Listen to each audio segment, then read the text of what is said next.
In this video, I'll talk about how India can beat China. एक समय में China और भारत दोनों ही गरीब देश थे। भारत में खाने के लिए निवाला तो मिल जाता था, लेकिन चाइना में इससे भी ज्यादा बुरी हालत थी। वहां लोग भूखे ही मर जाया करते थे। आखिर 40 से 45 साल में चाइना के साथ ऐसा क्या हुआ कि आज वो भारत से कई गुना ज्यादा आगे निकल चुका है। The world's second largest economy and the biggest importer. A move that ultimately turned China into a global economic powerhouse. Manufacturing makes up 26% of China's economy, while in India it's only 16%. Infrastructure is really one way in which China overtook India early. For now, China still holds the crown as the इतना आगे निकल चुका है कि आप इसका अंदाजा GDP से लगा सकते हो। जहां भारत की जीडीपी 3.7 ट्रिलियन डॉलर की है, वहीं पे अकेले चाइना की जीडीपी हमसे 4 गुना ज्यादा से भी ज्यादा 18 ट्रिलियन डॉलर की इकोनॉमी है। और इसके साथ साथ कुछ लोग तो यहां तक बोलते हैं कि भारत की ग्रोथ इसलिए धीमी है क्योंकि यहां पे डेमोक्रेसी है, और चाइना की ग्रोथ इसलिए ज्यादा है क्योंकि वहां पे डिक्टेटरशिप है। अब इस बात में कितनी सच्चाई है, आप इस वीडियो को देख करके डिसाइड कीजिएगा। बट अकॉर्डिंग टू मी और अकॉर्डिंग टू माई रिसर्च, कुछ हद तक पुअर कंट्रीज के लिए डिक्टेटरशिप होना जरूरी है, क्योंकि डेमोक्रेसी कभी कभी प्रोग्रेस में बाधा बन जाती है। और इस वीडियो में हम सोल्यूशन भी बताएंगे कि हम कैसे प्रोग्रेस कर सकते हैं बिना डिक्टेटरशिप के। तो फिर इस टॉपिक को शुरू करने से पहले आप हमारे चैनल को जरूर सब्सक्राइब कर लीजिएगा, क्योंकि चैनल सब्सक्राइब करने में 0.1 सेकंड लगता है, जो कि आपके लिए फ्री है, लेकिन यह हमारे लिए मोटिवेशन का काम करता है। 1979 में भारत और चाइना दोनों एक ही पायदान पे खड़े थे। जहां भारत की जीडीपी 177 बिलियन डॉलर की थी, वहीं पे चाइना भी खड़ा था 187 बिलियन डॉलर के साथ। लेकिन फिर इस 40 से 45 साल में ऐसा क्या हुआ कि चाइना की जीडीपी 18 ट्रिलियन डॉलर पहुंच गई और वहीं पे भारत 3.5 ट्रिलियन डॉलर पे ही रह गई। और चाइना में जहां एक इंसान सालाना 11 लाख रुपए कमाता है, वहीं पे भारत के अंदर में एक इंसान सालाना 2 ही लाख रुपए कमा पाता है। तो इन सब बड़े बड़े डिफरेंस को देख करके आपके माइंड में एक क्वेश्चन आता होगा कि यार ये डिफरेंस की शुरुआत किसने की? तो इस इंसान का नाम है Deng साओपिन। China was emerging from its Cultural Revolution as one of the world's poorest nations. 1978, Deng Xiaoping had an idea, one that would turn communist China on its head. Since then, China has made extraordinary strides in various fields. So how did one of the world's poorest countries become a global superpower? 1978 में डेंग साओपिन की leadership में China में एक policy लाई गई, जिसका नाम था reform and opening up policy. और इस पॉलिसी का सिर्फ एक ही गोल था, एक्सपोर्ट ओरिएंटेड मैन्युफैक्चरिंग। और उन्होंने इस एक्सपोर्ट ओरिएंटेड गोल को अचीव करने के लिए जो भी करना पड़ा वो सब कुछ किया।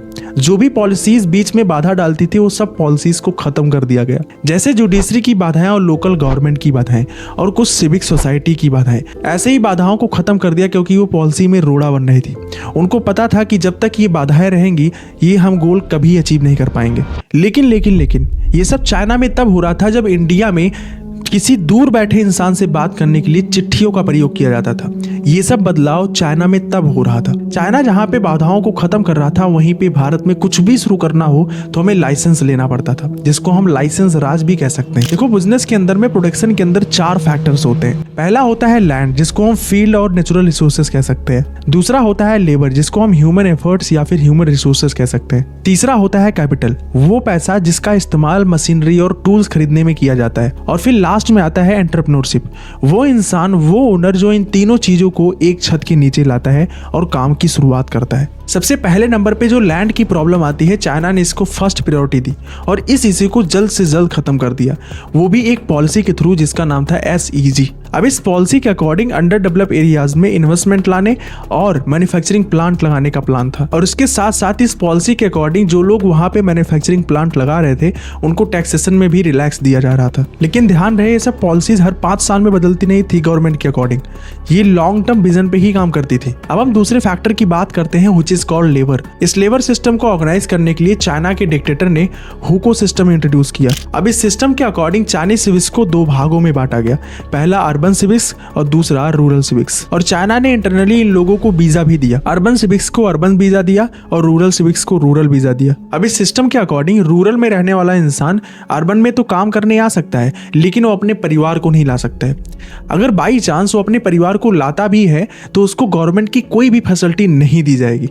और उसके साथ साथ अगर अर्बन में रह करके वो अगर कोई बच्चा पैदा करता है तो उसको रूरल का ही वीज़ा मिलेगा, अर्बन का नहीं। अब आपको ये सिस्टम सुन करके थोड़ा सा पेचीदा लग रहा होगा, लेकिन आप क्यूरियस भी होंगे कि इसके पीछे का रीज़न क्या है। देखो, चाइना में सिर्फ एक ही रीज़न की वजह से ये सिस्टम लागू किया गया था कि शहर में जितना हो सके उतना कम क्राउड रहे। अब ये बात थोड़ा सा सेंसिबल तो है, क्योंकि जितना ज़्यादा लोग गाँव से माइग्रेट करेंगे शहर की तरफ, शहर में उतनी ही ज़्यादा ट्रैफिक बढ़ेगी, उतनी ही ज़्यादा क्राउड बढ़ेगी और उसकी फैसिलिटीज़ वीक होती चली जाएंगी। क्योंकि आपको भी पता है कि अर्बन सिटीज़ का जो भी एरिया होता है वो बहुत ही ज़्यादा लिमिटेड होता है, उसको बढ़ाया नहीं जा सकता है और लोग अगर बढ़ते उसमें चले जाएंगे तो क्राउड बहुत ज़्यादा होगा, ट्रैफिक बहुत ज़्यादा होगी, जिससे कि बिजनेस वर्किंग करने में बहुत ज़्यादा प्रॉब्लम आ सकती है। और इसके साथ साथ मैं आपको एक चीज़ और बता देना चाहता हूँ कि चाइना के अंदर में रेलवे पे बहुत ज़्यादा काम किया गया है। उन्होंने 40,000 किलोमीटर स्पीड रेलवेज बनाए हुए हैं जो कि कनेक्टिविटी को बहुत ज़्यादा आसान करते हैं। अब यहाँ पे ऐसी बात नहीं है कि इंडिया में रेलवे इंफ्रास्ट्रक्चर पे काम नहीं होता है, यहाँ पर भी पैसा लगाया जाता है और यहाँ पर भी काम होता है, लेकिन यहाँ पे एक प्रॉब्लम है, लैंड एक्विजिशन। अब यहाँ पे रेलवे इंफ्रास्ट्रक्चर बढ़ाने के लिए पैसा तो पास हो जाता है, लेकिन लैंड ही एक्वायर नहीं हो पाता है और लैंड एक्वायर ना होने की वजह से सारे काम डिले हो जाते हैं। अब इस बात का अंदाजा आप इस एग्जाम्पल से लगा सकते हो। 2011 में रतन टाटा जी को नैनो फैक्ट्री लगाने के लिए वेस्ट बंगाल के अंदर में एक प्लेस चाहिए था, लेकिन जब रतन टाटा जी प्लेस लेने के लिए गवर्नमेंट के पास गए तो गवर्नमेंट ने साफ मना कर दिया, क्योंकि इस डिसीजन से गवर्नमेंट का वोट बैंक हैम्पर हो रहा था। इसलिए रतन टाटा जी को उसने साफ मना कर दिया कि हम वेस्ट बंगाल में फैक्ट्री के लिए जमीन नहीं दे सकते। लेकिन वहीं पे चाइना में 2010 में जेंजू सिटी में एप्पल की फैक्ट्री लगनी थी, अप्रूवल उसको 3 हफ्ते में मिल गया। बस इतना ही फर्क है इंडिया और चाइना में कि इंडिया में प्राइवेट सेक्टर्स को और बिजनेसमैन्स को वेट मिलती है और वहीं पे चाइना में उनको क्रिएटर बोला जाता है। और यही चीज़ जो तीसरा फैक्टर है कैपिटल, वो भी खा जाता है। जब कोई इंसान किसी पार्टिकुलर एरिया में फैक्ट्री या फिर कोई इन्वेस्टमेंट करना चाहता है तो वहाँ की गवर्नमेंट या फिर वहाँ के लोग उसके खिलाफ प्रोटेस्ट करने लगते हैं और प्रॉब्लम ये होती है कि वो इंसान वहाँ पे ना फैक्ट्री लगाता है और ना ही इन्वेस्टमेंट करता है और ना ही कोई एम्प्लॉयमेंट प्रोड्यूस होता है। अब आते हैं चौथे फैक्टर पे, व्हिच इज एंटरप्रेन्योरशिप।